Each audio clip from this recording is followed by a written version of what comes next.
Hi, this is Tony Rogers with the Products by Design podcast, where product development industry experts share their insight. It's 6 questions in 9 minutes because product development experts are busy and want to get right to the point. So let's get started. Hi, in a few sentences, please tell us who you are and what you do.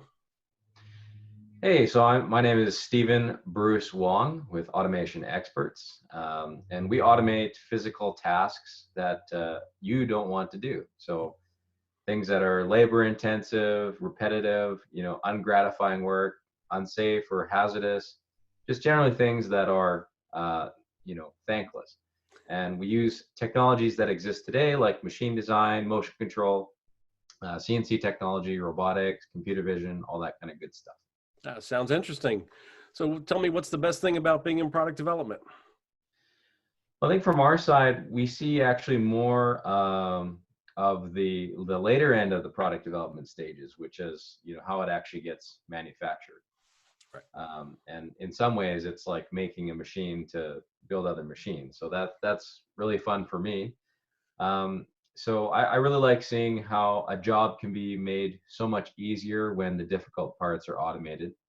And I think people in general really appreciate automation as a tool when it makes their lives easier and they have to do less nitty-gritty work.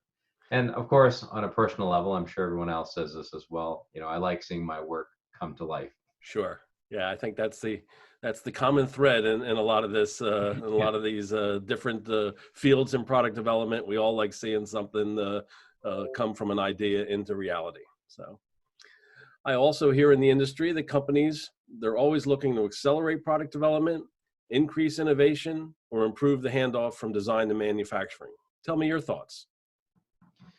I think a lot of companies realistically are stuck doing things the way that they've always done them. Hmm. Um, and they don't have the cash flow or the capital assets to innovate in a lot of cases. But that said, I think that there are many innovators out there, especially leaders that are real visionaries, and I really do appreciate that. And I think that they have a huge advantage when it comes to innovation and new product lines and these kinds of things, because so many other companies just aren't doing it.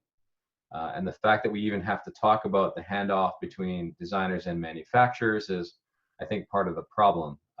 There's a growing need for skilled professionals in shops that are good at both design and manufacturing, as well as uh, a need for engineers in design offices that are also good at both design and manufacturing. And one of the things that I found is that the best designers often have experience hands-on with something like a CNC machine, for Yep. example, or an injection molder or what have you. There's a lot of challenges right now with machine shops and manufacturers adopting modern and 3D tools as well. So what I'm excited about are tools like Fusion 360 that are really attempting to integrate more of the mechanical, electrical design, like the whole Yep. process and the manufacturing process as well. And I think as the software makes progress, I think we'll see better results, and also better ways to capture tolerances in the 3D design and those kinds of things, which will ultimately help bring products to market faster, with less communication errors and all those kinds of great things. Yeah, there are a lot of new technologies out there that can help fine tune all of these issues for us. Agreed. So tell me, what other industry experts like yourself should be on the Products by Design podcast? Well, I can recommend Dan Gray. I hope that you can get him on. Okay, thank you.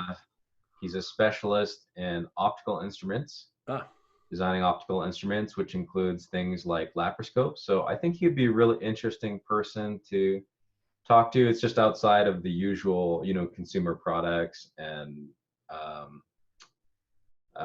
automotive kind of stuff, right? Like he'd be an interesting guy to talk to. sure. We're trying to get a lot of diversity on here, so thank you for that. I appreciate it, and we'll try to get them on. Sure. So, what insights would you like to share with other product manufacturers? I'd like to share one of my own philosophies, which I speak a lot about, which is called targeted automation. And so targeted automation is the idea that you don't have to, automate everything at once. You always see on the YouTube videos and on the media, You see these huge factories, that are, huge automation lines that, cost 100 million, at least $1 million a piece, right? Um, and so when you start to automate physical tasks, you just don't have to do everything at once. And it's more about creating tools to automate one thing at a time, and that one thing that gives you the best ROI possible.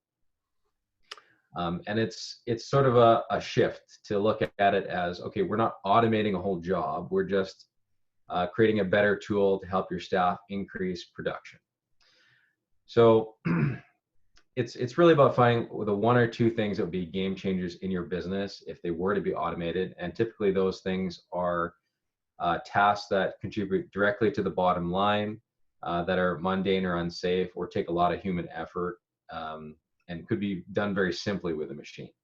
It could also be things that are seasonal for seasonal industries such as construction, and automating those kinds of things helps you, maintain qualified and skilled staff, and sort of even out those issues that are around seasonal industries that cause a lot of staffing fluctuation. So having equipment that to supplement that really helps in the business stability of things. Very good. I like that. That's great insight, and thank you very much. So tell me, we've got a couple minutes left. What's the craziest thing you've seen in product development? Well, we've been working a lot with dental liners lately, and I just think it's really cool how the dental liner industry has adapted large volume manufacturing to millions of entirely custom parts. Yep. And also braces kind of suck, so it's really nice to see, that dentistry is moving forward in terms of convenience. Yeah, we're actually seeing some innovation in that area ourselves. So yeah, it is a very very interesting industry all of a sudden. So it's been the same for a long time, and now there's some new technologies. Very very interesting. So hey, thank you for that. Thanks for being on. Let people know how they can find you. Sure. You can find me at automationexperts.ca. And you can also go to YouTube and search Stephen Bruce Wong. Excellent. Thank you very much. This is Tony Rogers with the Products by Design podcast, where product development industry experts share their insight. It is 6 questions in 9 minutes because product development experts are busy and want to get right to the point. For more insights and ideas, please go to creativemechanisms.com.